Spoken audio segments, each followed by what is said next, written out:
12তম বর্ষে পদার্পণ বন্দর পিপলসের উদ্যোগে সাংস্কৃতিক অনুষ্ঠান। এই বিষয়ে জানা যায়, রায়গঞ্জ বন্দর পিপলসের উদ্যোগে অনুষ্ঠিত হলো পুরস্কার বিতরণী ও সাংস্কৃতিক অনুষ্ঠান।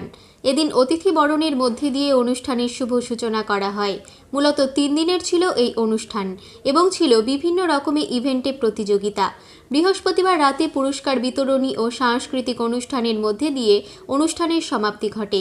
এদিনের অনুষ্ঠানে বিজয়ীদের হাতে রায়গঞ্জের বিধায়ক কৃষ্ণ কল্যাণী সহ সংগঠনের সম্পাদক ও অন্যান্য কর্মকর্তাগণ পুরস্কার তুলে দেন। এই অনুষ্ঠানে বিশেষ আকর্ষণ ছিল সারেগামাপার খ্যাতনামা শিল্পী স্নেহা ভট্টাচার্য। তিনি আসরে শ্রোতাদের গান শুনিয়ে মুগ্ধ করে তোলেন। এদিনের অনুষ্ঠানে রায়গঞ্জের বিধায়ক কৃষ্ণ কল্যাণী সহ উপস্থিত ছিলেন আরও অনেকেই। শ্রোতাদের উপস্থিতি ছিল চোখে পড়ার মতো। এই প্রসঙ্গে বন্দর পিপলসের সম্পাদক প্রসেনজিৎ সাহা কি জানালেন, শুনুন বিস্তারিত। প্রসেনজিৎ সাহা, কি দায়িত্বে রয়েছেন বন্দর পিপলসের সাধারণ সম্পাদক।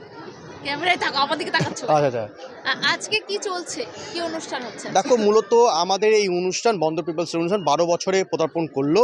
হ্যাঁ, গত 3 দিন ধরে যে সাংস্কৃতিক অনুষ্ঠান ছিল তার আজকে পুরস্কার বিতরণী এবং সারেগামাপা থেকে আগত স্নেহা ভট্টাচার্য দ্বারা সঙ্গীতা অনুষ্ঠান আর কিছুর মধ্যে আমাদের শুরু হবে।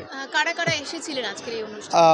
আমাদের প্রাণপ্রিয় বিধায়ক শ্রী কৃষ্ণ কল্যাণী মহাশয় ছিলেন, পাড়ার বিশিষ্ট গুণীজনেরা এই পুরস্কার মঞ্চে উপস্থিত ছিলেন। রায়গঞ্জ থেকে শান্তনু চক্রবর্তী ও প্রণব কুমার দেবনাথের রিপোর্ট, আর বঙ্গ সংবাদ।